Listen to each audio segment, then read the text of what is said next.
और रिप्रेसर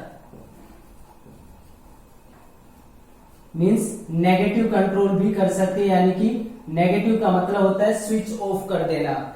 यानी कि अगर ये एसेसरी प्रोटीन जो प्रमोटर है उस पार्ट के साथ रिएक्ट करती है, उसके साथ इंटरेक्ट करती है, तो इंटरेक्ट करने के बाद अगर एक्टिवेटर है तो एंजाइम जो एमआरएनए वो बनना शुरू हो जाएगा। अगर ये रिप्रेसर जो ये प्रोटीन है अगर ये रिप्रेसर का काम करती है तो ट्रांसक्रिप्शन रुक जाएगी। तो पॉजिटिव भी हो सकता है और नेगेटिव भी हो सकता है। तो ये पॉजिटिव और नेगेटिव दोनों तरह की प्रोटीन हो सकती है, लेकिन कुछ केसेस में in many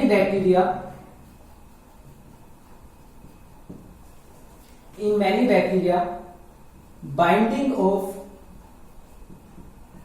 RNA polymerase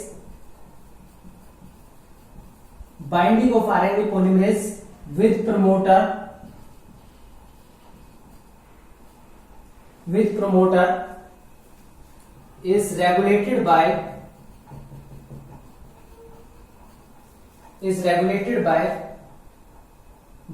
accessory proteins which interact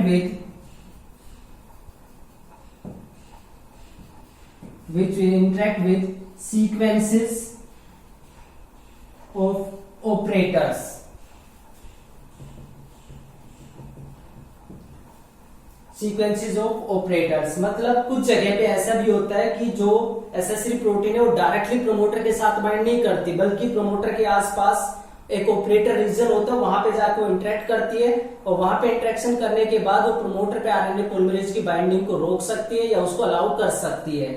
तो accessory protein sequences of operator के साथ इंटरेक्ट करके भी जो एंजाइम जो जीन का एक्सप्रेशन उसको रेगुलेट कर सकती है। जनरली आगे हम पढ़ेंगे जनरली क्या होता है, जो ये मान लेते हैं एक ओप्रोन है, एक पार्ट है सेगमेंटेड डीएनए का, इसमें ये प्रमोटर पार्ट है जहां पे एक्चुअल आरएनए पॉलीमरेज आके ज्वाइन करता है।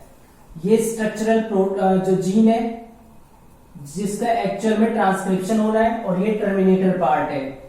तो यहाँ पे प्रमोटर और स्ट्रक्चरल जीन के बीच में एक और साइट आ गई है जिसको हम बोलते हैं operator.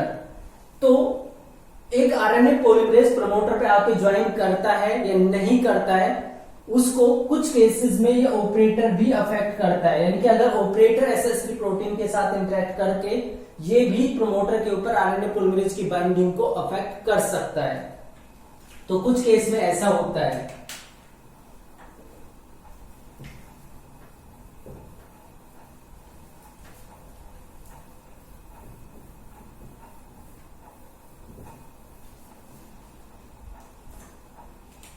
So in some cases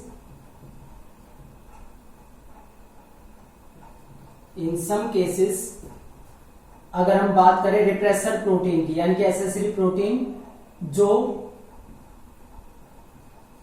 gene के एक्सप्रेशन को रोकती है, in some cases repressor protein interact with operator sequences और operator and switch off the gene, और वो स्विच ऑफ कर सकती है जीन को। Repressor protein interact with operator and switch off the gene, और जीन को वो स्विच ऑफ कर देती है। अब ऐसे बहुत सारे ओप्रोन होते हैं, यानी कि सेगमेंट होते हैं डीएनए के। Operator is specific, operator specific होता है, मतलब हर ओप्रोन का अपना एक स्पेशल ऑपरेटर होता है। फॉर एग्जाम्पल एक होता है लैक ओप्रोन, बैक्टीरिया के अंदर जो लैक्टोज के मेटाबॉलिज्म से रिलेटेड है। यहां पे जो ओप्रोन होता है, ऑपरेटर होता है, वो होता है लैक ऑपरेटर। ये लैक ऑपरेटर यूनिक है, सिर्फ इसी ओप्रोन के अंदर प्रेजेंट होता है, और उसके ऊपर जो बाइंड करने वाला प्रोटीन होता है जिसको हम रिप्रेसर प्रोटीन बोलते हैं, लैक रिप्रेसर, ये प्रोटीन भी सिर्फ इसी लैक ऑपरेटर के साथ बाइंड कर सकता है और किसी के साथ बाइंड नहीं करता। तो इस तरीके से अगर जीन के एक्सप्रेशन को रोकना है तो या तो आरएनए पॉलीमरेज जब प्रमोटर पे बाइंड करता है तो डायरेक्टली उसको रोका जा सकता है, या एसएसरी प्रोटीन की इंटरेक्शन ऑपरेटर से होती है और वो प्रमोटर के ऊपर आरएनए पॉलीमरेज की बाइंडिंग को रोक सकता है। कुछ आप इस तरीके से भी कंसीडर कर सकते हैं। मान लेते हैं स्ट्रक्चरल जीन है, यहाँ पे प्रमोटर प्रेजेंट है और बीच की साइट है।